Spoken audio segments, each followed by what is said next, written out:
So, ngayon mga ka-joiners, gagawa na tayo ng dessert. Ito ang banana ube crepe. Kasi di ba may banana pa akong natira na saba? So, ang gusto natin talaga yung talagang overripe na. So, tingnan mo naman yung saba ko. Overripe na talaga. So, ito yung gagawin natin. So, huwag nyo itatapon yung mga saba nyo na overripe o saging na overripe kasi may pwede pa tayong paggamitan yan. So, simulan na natin mga ka-joiners. So, balatan na natin itong saba. Okay.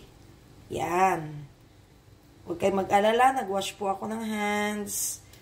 Okay. Ayan ang saba natin.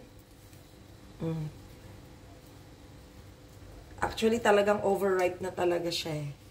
Yan. Then, imamash lang natin siya. Mamash. Kaya mas mabilis na siyang i-mash kasi nga malambot na tong ating saging. So, talagang imamash natin ng todo-todo. Walang preno ang ating pagmamash. Yan. Para mabilis lang siya.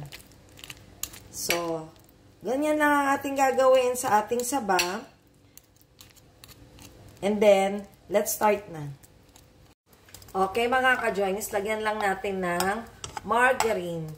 Kung mas prefer nyo ang butter, pwede naman. So, intayin lang natin tong matunaw. Okay, tunaw na ang ating butter. Lalagay na natin yung ating mash. Pakita mo muna yung mash natin.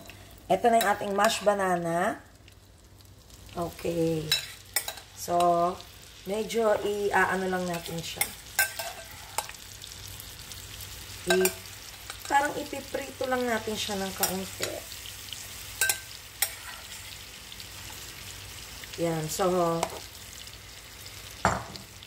halu-haluin lang natin. Ayan.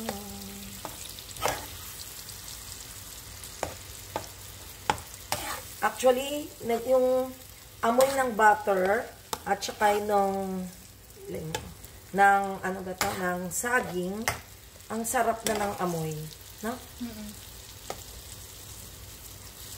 Parang vanilla. Oo.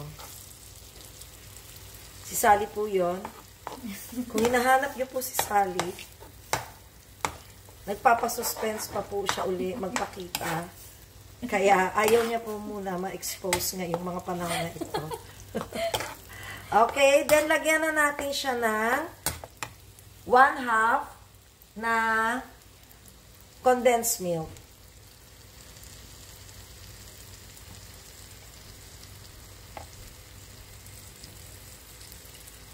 Saidin natin at sayang ang ating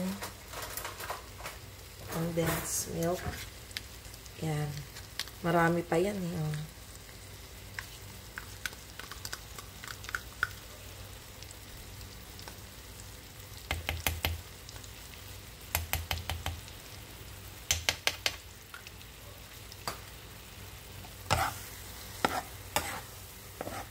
Halu-haluin. Then, lagay na natin yung ating grated cheese.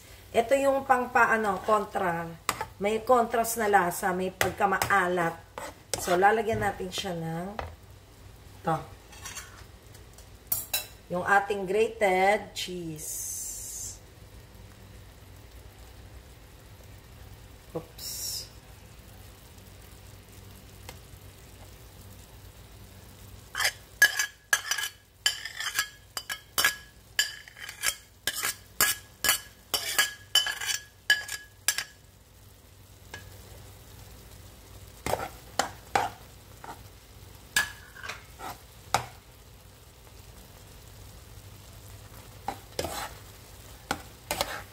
Yan, halu-haluin din ulit natin hanggang mag-mix sila.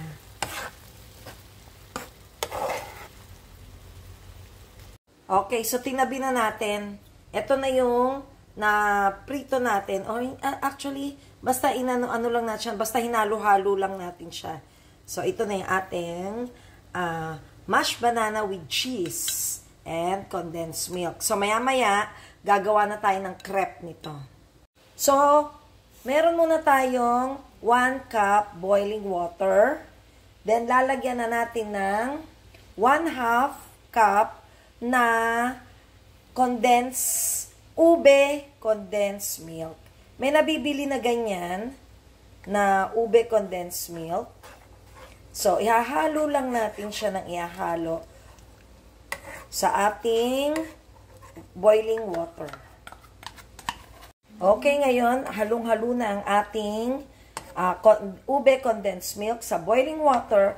Isa-set aside natin muna siya at palalamigin. Okay, so siguraduhin natin malamig yung ating yung water at saka yung ating ube condensed milk. Ilagay na natin yung egg.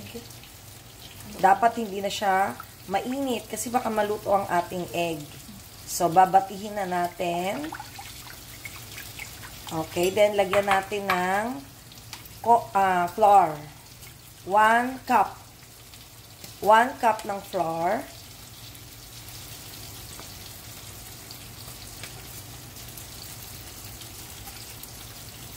Sige na, buhos mo ng lahat. Bubuhos na natin lahat. Okay, then lagyan natin ng mantika. Tapos saka na natin siya halu-haluin. Okay. Okay, so nilagyan na natin ng mantika. May egg na tayo at mayroon 1 cup flour.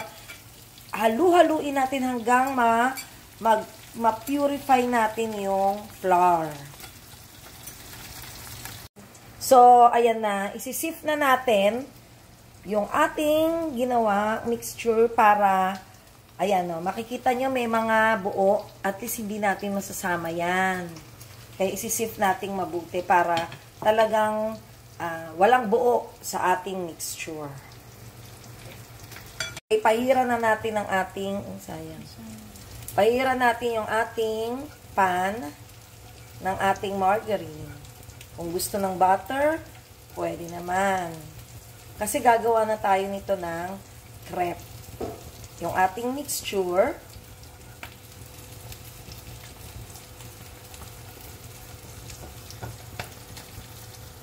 okay, so ilalagay na natin ang ating crepe. Dagdagan pa ba natin? No? Oo, masyadong manipis. Kailangan pang dagdagan. So,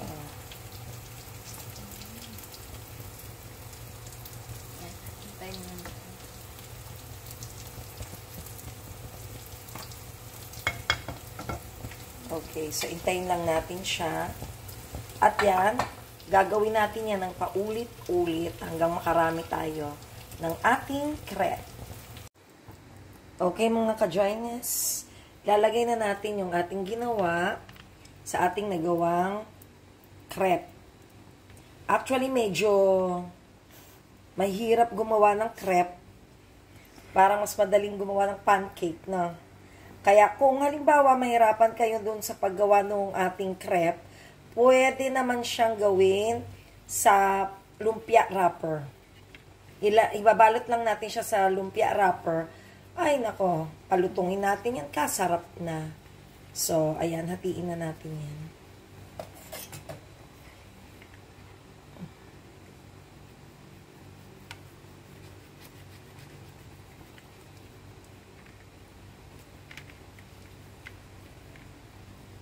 So, nakagawa na tayo ng dalawa na ating banana ube crepe.